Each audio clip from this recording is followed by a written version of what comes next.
Bismillahirrahmanirrahim. Assalamualaikum warahmatullahi wabarakatuh. Nama saya Ervis Aisyah Dwi Citra Utami, NIM 19136013, Prodi Geografi NK. Di sini saya akan menjelaskan materi tentang regionalisasi permukaan bumi. Yang pertama yaitu iklim di Indonesia. Indonesia terletak dari garis khatulistiwa yang membuatnya menjadi negara tropis. Karena beriklim tropis, Indonesia hanya memiliki dua musim, yaitu musim hujan dan musim kemarau. Iklim Indonesia ditentukan dengan faktor berupa curah hujan yang menentukan perubahan iklim. Indonesia memiliki tiga macam iklim, yaitu iklim musim atau muson, iklim tropika atau iklim panas, dan iklim laut. Pertama, kita akan membahas tentang iklim musim atau muson. Iklim musim terjadi karena angin musim yang bertiup berganti arah setiap setengah tahun sekali. Dengan adanya iklim musim di Indonesia, musim akan berganti dengan kurun waktu selama 6 bulan sekali. Angin musim terdiri dari angin musim barat dan angin musim timur. Yang pertama, angin musim barat. Angin musim barat adalah angin musim yang disebut hujan. Angin yang bertiup dari bulan Oktober sampai bulan April, sehingga dipastikan bahwa Indonesia memiliki musim hujan berkepanjangan. Angin musim barat merupakan angin yang bertiup dari benua Asia ke benua Australia. Angin musim barat memiliki manfaat bagi seluruh makhluk hidup, baik itu manusia, tumbuhan, dan hewan. Seperti hasil panen meningkat, tidak kekurangan sumber air, hasil panen subur, tumbuhan semakin subur dan lebat, hewan tidak kesulitan mencari air. Yang kedua yaitu angin musim timur. Angin musim timur bersifat kering. Angin musim timur disebut juga dengan kemarau. Angin ini bertiup dari bulan April hingga bulan Oktober. Angin musim timur bertiup dari benua Australia ke benua Asia. Angin musim timur ini banyak merugikan makhluk hidup, baik itu manusia, hewan, dan tumbuhan. Contohnya, sulit mencari sumber air, petani mengalami musim paceklik, hasil panen semakin menurun, tingkat kesuburan tanaman berkurang. Yang kedua yaitu iklim tropika atau iklim panas. Indonesia terletak di garis khatulistiwa yang menyebabkan memiliki iklim tropika. Karena Indonesia memiliki suhu yang tinggi, sehingga sekitar tahunan Indonesia akan mengalami musim paceklik atau musim panas berkepanjangan. Iklim tropis terletak di antara 0 derajat sampai 231/2 derajat Lu/LS dan hampir 40% permukaan bumi. Yang ketiga yaitu iklim laut. Negara Indonesia adalah negara yang kaya objek wisata alam karena memiliki laut, sungai, dan samudra yang memberikan manfaat bagi kehidupan. Oleh karena itu, Indonesia memiliki iklim laut.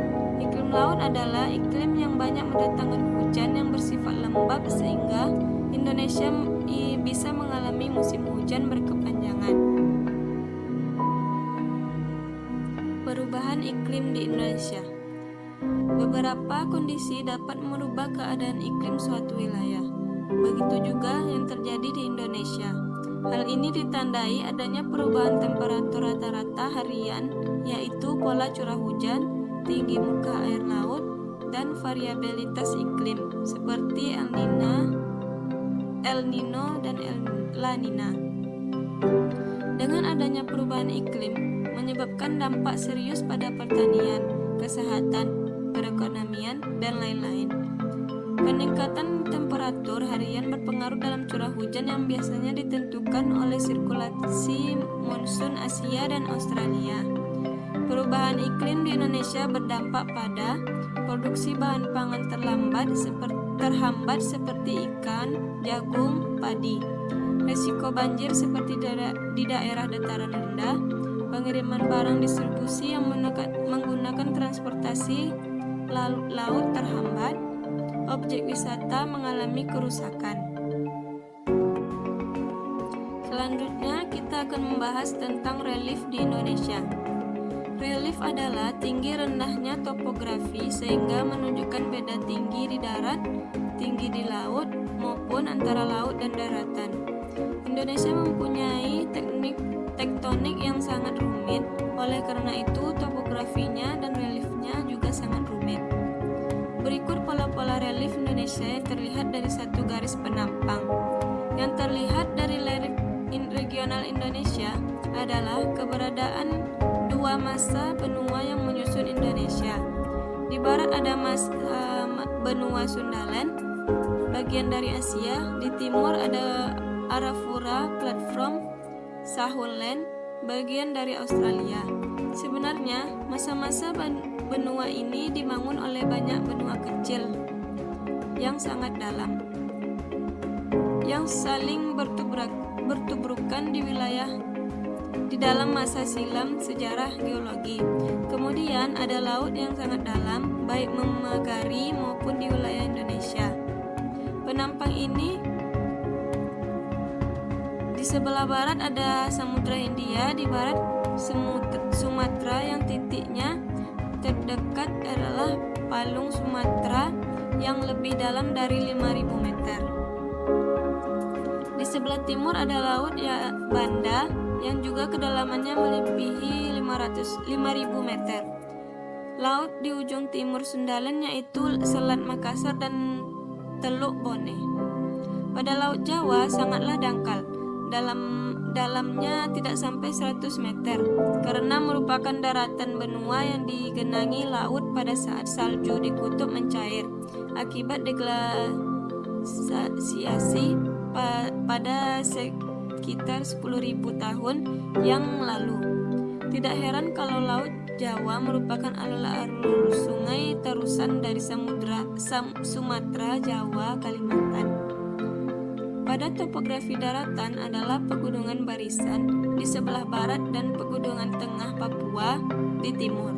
Titik tertinggi di pegunungan barisan adalah Gunung Kerinci. Titik tertinggi di pegunungan Papua adalah Puncak Jaya. Seperti pada gambar, kita menarik garis melintang sepanjang 6.000 km di atas Indonesia dari barat ke timur. Lalu atas garis tersebut kita turunkan semua bentuk topografi dasar laut dan daratan. Maka akan terlihat gambaran regional relief Indonesia. Garis putih pada peta adalah penampang relief regional Indonesia. Yang ketiga, kita akan membahas tentang curah hujan di Indonesia. Berdasarkan distribusi data rata-rata curah hujan bulanan, BMKG umumnya membagi wilayah Indonesia menjadi 3 pola hujan.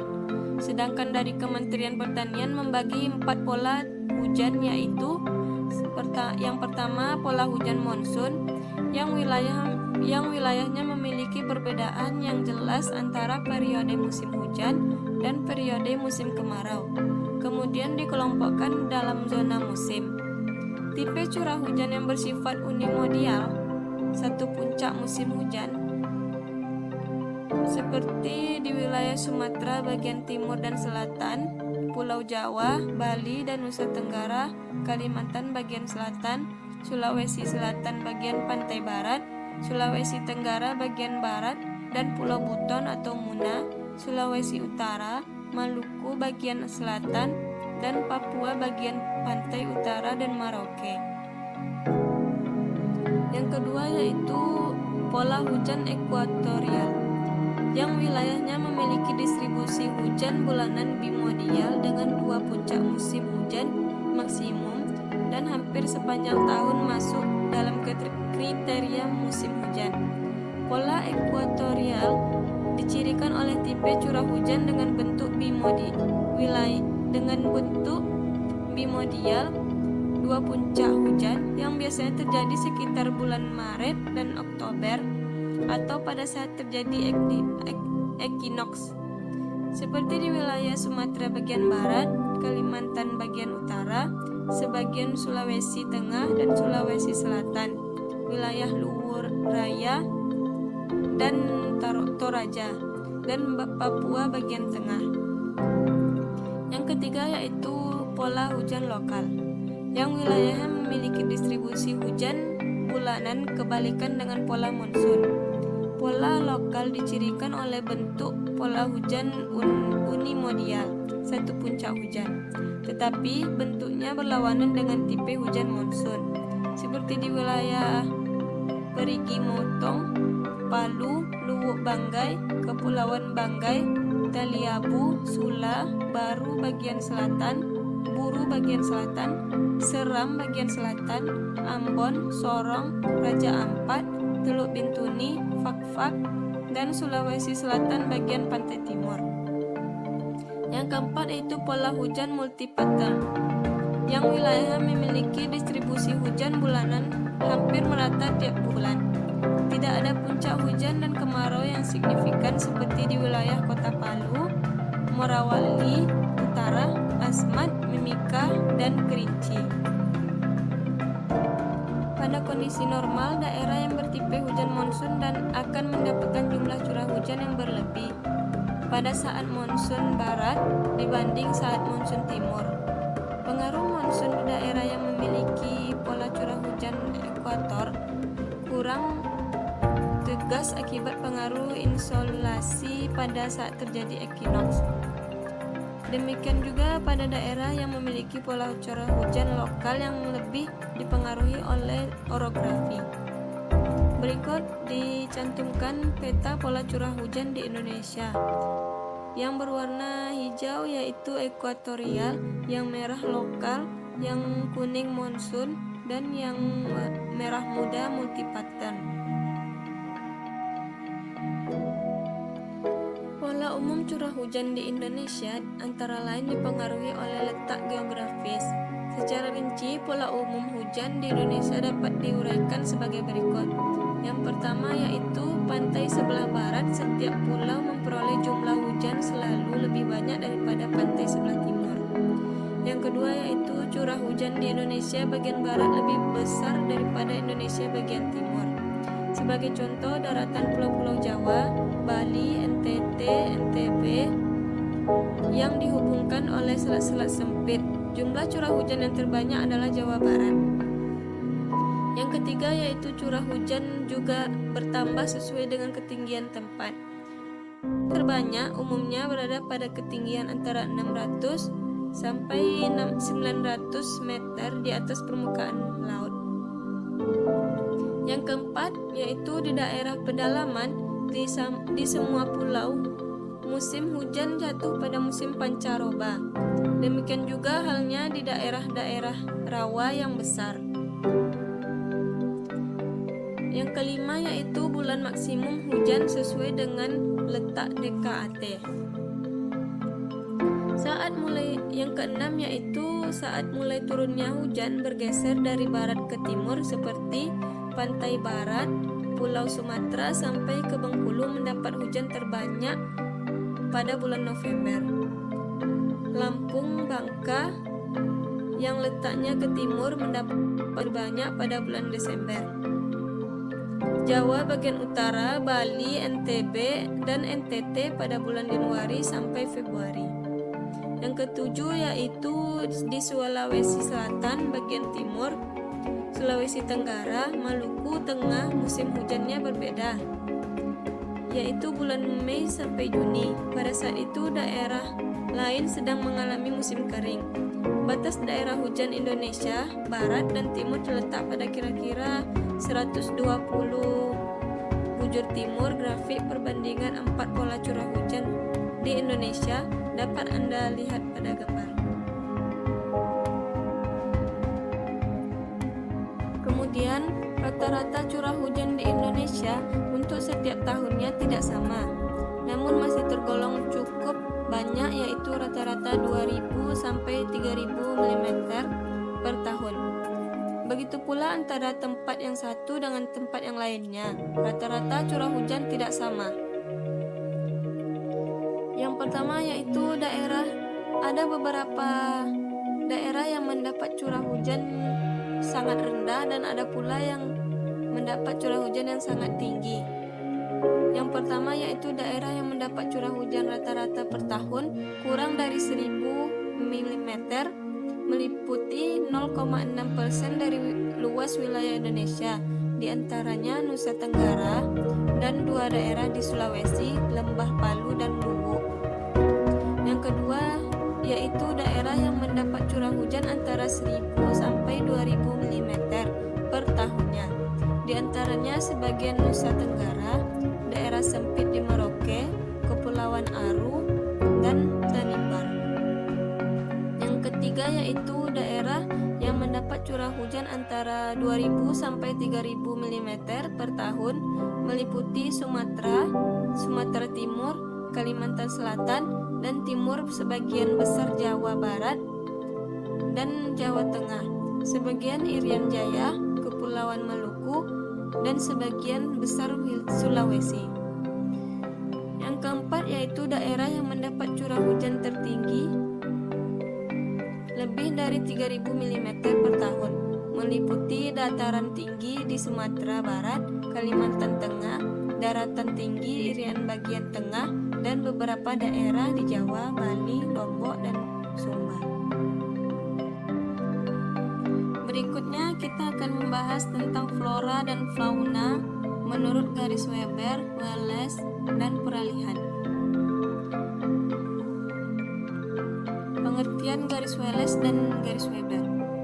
Garis Wallace adalah garis hipotesis yang dikemukakan oleh Alfred Russel Wallace, seorang ahli zoologi berkebangsaan Inggris. Pada abad ke-19, Wallace mengunjungi Hindia Timur dan melihat perbedaan jenis fauna antara Pulau Bali dan Lombok. Garis Wallace adalah garis yang membatasi Pulau Kalimantan dan Sulawesi, terus menuju ke selatan dan melewati antara Bali dan Lombok. Garis Weber. Garis Weber adalah garis hipotesis yang dikemukakan oleh Max Carl Wilhelm Weber, seorang ilmuwan berkebangsaan Jerman Belanda yang membagi penyebaran fauna Indonesia menjadi 2 bagian, tengah dan timur. Garis Weber adalah garis yang membentang dari bagian timur Pulau Sulawesi hingga Kepulauan Tanimbar di bagian selatan Indonesia. Berikut dicantumkan gambar persebaran fauna di Indonesia. Pada garis yang merah yaitu garis Wallace dan garis biru yaitu garis Weber. Pembagian fauna menurut Wallace. Wallace mengelompokkan jenis fauna di Indonesia menjadi 3 bagian, yaitu 1. Fauna bagian barat atau fauna asiatis.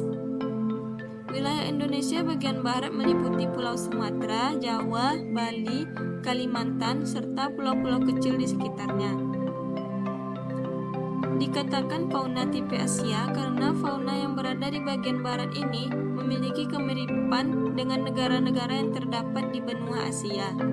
Salah satu karakteristik hewan Asia adalah mamalia berukuran besar seperti badak bercula 1, gajah, harimau, beruang madu, orangutan, dan bekantan, seperti yang telah saya cantumi gambarnya. Yang kedua yaitu fauna bagian timur atau tipe Australia. Jenis fauna ini terdapat di bagian timur Indonesia yang terdiri dari Papua dan sekitarnya. Fauna di bagian timur Indonesia ini memiliki kemiripan dengan fauna Australia, sehingga disebut fauna tipe Australia. Contoh fauna ini adalah burung cendrawasih yang dapat ditemukan di hutan Papua, burung kasuari yang dapat ditemukan di Papua, kanguru pohon yang dapat ditemukan di Papua dan Maluku, mandar gendang yang dapat ditemukan di Maluku, burung kakatua putih yang dapat ditemukan di Maluku, burung bidadari yang berhabitat asli di Maluku Utara, burung nuri yang dapat ditemukan di Maluku dan Papua bagian barat. Yang ketiga yaitu fauna bagian tengah atau tipe peralihan. Jenis fauna ini terdapat di antara wilayah Indonesia bagian timur dan Indonesia bagian barat. Di wilayah ini semua fauna merupakan endemik Indonesia dan tidak terdapat di negara lain. Disebut sebagai fauna tipe peralihan. Fauna di bagian tengah ini dibatasi oleh garis Wallace dan di bagian barat dan garis Lydekker di bagian timur. Di antara kedua garis ini terdapat garis keseimbangan Weber yang terletak di sebelah timur Sulawesi. Faunanya, contohnya Komodo dapat ditemukan di Nusa Tenggara Timur di Pulau Komodo, Anoa dapat ditemukan di Sulawesi, babi rusa hanya terdapat di Pulau Sulawesi, tepatnya di Sulawesi Tengah. Burung maleo dapat ditemukan di Sulawesi dan sebagian kepulauan Maluku. Tarsius dapat ditemukan di Sulawesi dan bagian selatan negara Filipina. Monyet hitam Sulawesi yang hanya ada di Pulau Sulawesi. Kura-kura leher ular hanya dapat ditemukan di Pulau Rote, Nusa Tenggara Timur. Burung kakak tua kecil jambul kuning dapat ditemukan di Nusa Tenggara Timur. Kuskus beruang hanya terdapat di Sulawesi. Kemudian kita akan membahas tentang persebaran flora di Indonesia. Di sini telah saya cantumkan beberapa flora yang ada di Indonesia. Mari kita bahas satu-satu. Pertama yaitu flora Indonesia bagian barat, tipe Asiatis. Flora tipe Asiatis bersifat heterogen karena dipengaruhi oleh iklim tropis dengan curah hujan yang tinggi. Contoh flora tipe Asiatis antara lain meranti kemuning, hutan bakau, rawa, gambut, rotan, dan jati. Dan tidak tinggal yaitu yang paling penting adalah Rafflesia arnoldi yang sangat terkenal di Indonesia maupun di dunia. Yang kedua yaitu flora Indonesia bagian timur, yaitu tipe Australis. Flora tipe Australis didominasi oleh hutan hujan tropis dan hutan pegunungan. Contoh flora tipe Australis ini antara lain matoa, pohon sagu, pohon nipah, dan hutan bakau. Yang ketiga yaitu flora Indonesia bagian peralihan. Flora tipe peralihan bersifat homogen karena dipengaruhi oleh curah hujan yang rendah dan daerahnya yang relatif kering. Didominasi oleh stepa, tropis, dan sabana. Contoh flora tipe peralihan ini antara lain anggrek, cengkeh, cendana, pala, dan eboni. Demikian yang bisa saya sampaikan, lebih dan